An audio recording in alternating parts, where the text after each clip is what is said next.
Good morning, my fellow yogic travelers. I'm mighty glad to be alive today, and I hope that you are too, as we continue to live, laugh, love, learn, linger, live the life we love. I'm big about being a deliberate creator, recognizing that the thoughts that we have or entertain attract to us. That becomes our point of focus. And the law of attraction says that which is like unto itself is drawn. So we cultivate certain thoughts, and our life turns out to be in alignment with the vibrations of the thoughts that we put out. Here's my deliberate creation affirmation. Just in case you're not reading them, I send it out anyway. My work is to align with my desire, with anything that is important to me. I practice abundance and ample supply instead of shortage and lack. I activate a prosperity vibration. I carry it around and keep it alive.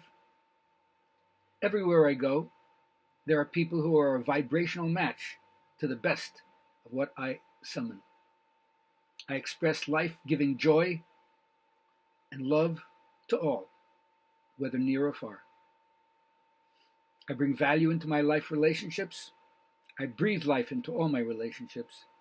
I'm a source of joy to all my relations. May that ever be so for you as well. Today I want to talk a little bit about the path of ashes. We have a whole culture that wants to fly above it all. I call the ascending fantasy. Always looking good. Call it white must win. Good is better than bad. Life is better than death. Win is better than lose. Praise is better than blame. Health is better than sickness, and so forth. Stacking the deck so that you only have one aspect of life, it's almost impossible. But the way you flow with it, the way you deal with it,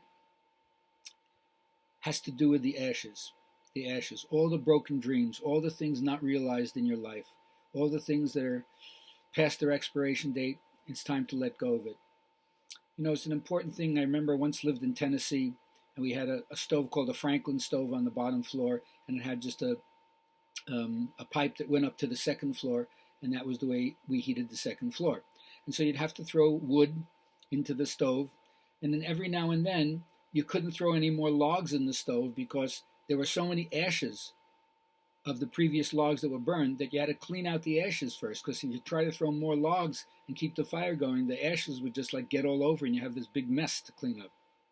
So in the same way, each person has things in their life that represent failures or shocks, ugly facts that you might have skipped over in your childhood because of your parents' neglect, indifference, abuse, their dark side, their addictions, and so forth. Everybody has some of this to some extension. If it's not your parents, then it becomes the socialization process with the teachers in school, or your siblings, or society at large, or your religious tradition. There's some way which things turn out to be not what you expected or wanted. And so it's like you have to set aside some time for an ego death at those boundaries. And if you don't go back and sift through the ashes and see what's been lost, see the broken dreams, you can't move from what I call mama's house to daddy's house. In the mother's house, you run to the boo-boo and you try to make it better. But in daddy's house, you have to learn how to toughen up, suck it up, and learn to deal with it. Now, of course, this doesn't mean that mommy's house is only for women and daddy's house is only for men. It's an attitude about embracing the pain, nurturing it, and sometimes that's right. But other times in life, that's not it. You have to develop a tough skin. Like they say, a sapling, when it first winter is there, if it doesn't develop a bark on it, the cold weather will kill it. So that's something we all have to learn how to do.